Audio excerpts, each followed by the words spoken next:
नैहर कहाँ रहे? कभी जी बताओ तुमका।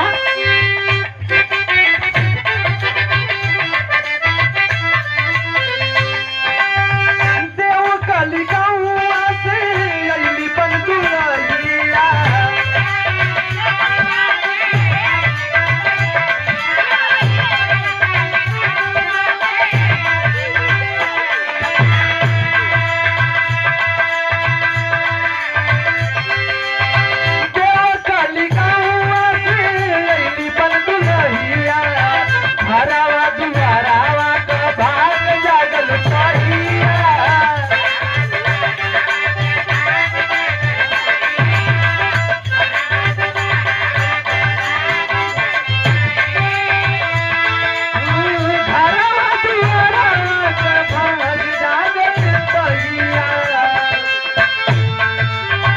अमरजीत यादव के पिसारे हो।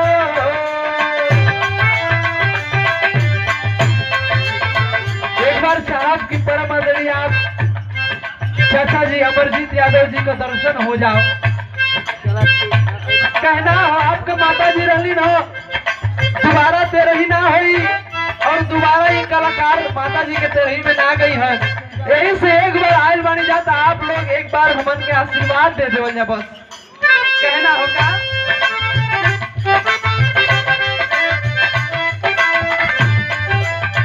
अमरजीत यादव के पिसार हो हमनी के पिसार गई माई।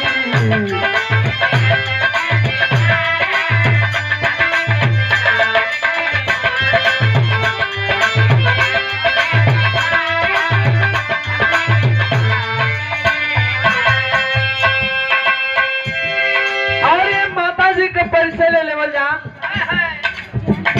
अमरजीत यादव एक इकलौता पुत्र हुवन और शहीद के बाद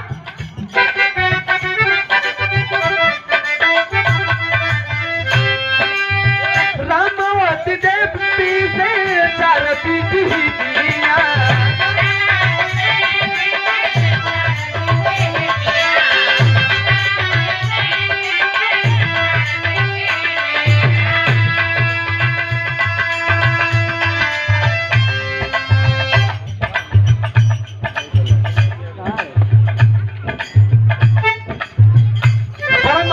आप चाचा जी भूतपूर्व सैनिक विनोद यादव जी सिहोरी के ऐतिहासिक धरती से 201 रुपए का पुरस्कार प्रदान हुआ। चरण में कोट कोट प्रणाम, सब जनता को प्रणाम है।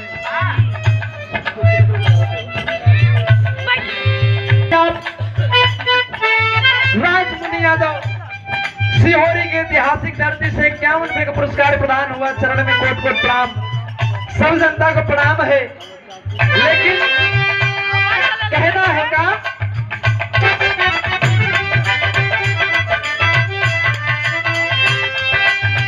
रामावती देवी से चार पीढ़ी दिया।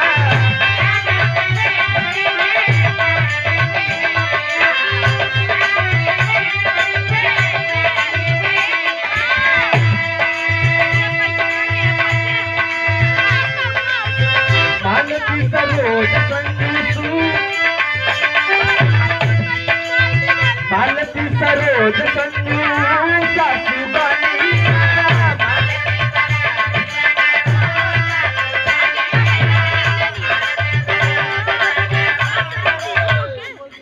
अभी आई लोग दिखाओ रामावती देवी से चार पीढ़ी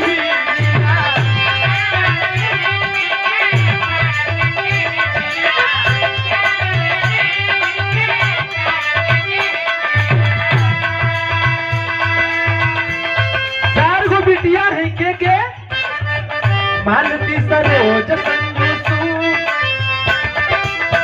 मालती सरोज संजू सासू बनिया।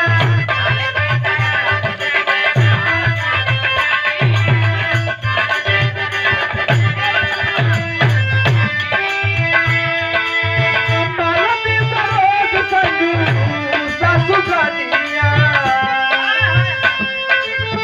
बचवन के दुआरा बनाए हो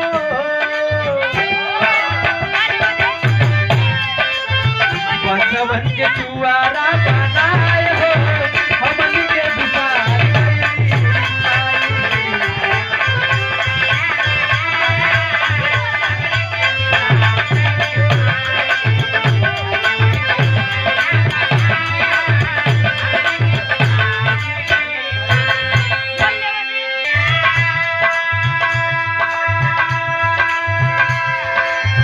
पालती सरोज संजूता सुबनिया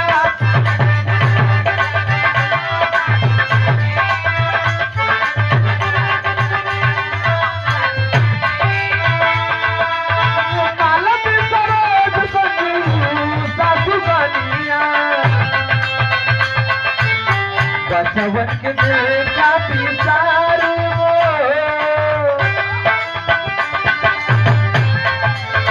बचवन के दुआरा बनाए हो हमन के दुआर कैली माई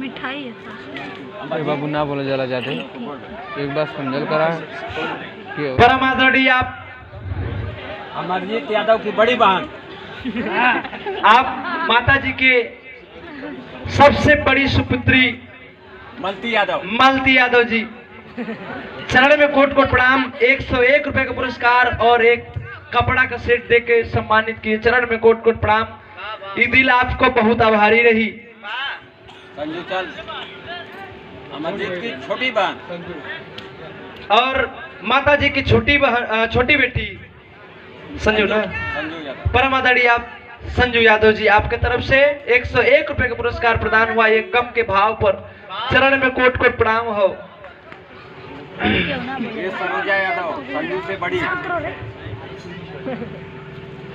परम आदरणीय आप सरोजा यादव जी ये अच्छा, छोटी संजू से बड़ी छोटी बेटी आपके तरफ से 201 रुपए का पुरस्कार प्रदान हुआ चरण में कोट कोट प्रणाम हम एक बार चाह के आप लोग एज खड़ा हुए एक बार माई का नाम फिर से ले लें आवा मास्टर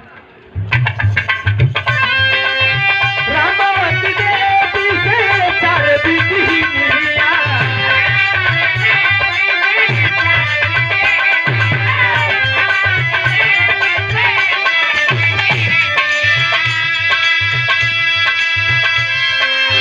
मालती सरोज संजू सासु कन्हैया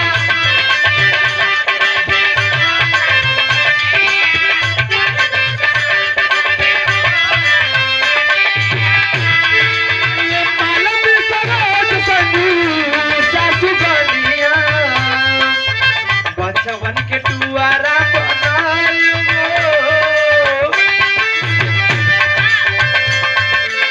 बचवन के दुआरा बनाए हो हमन के बिसाई कैली माई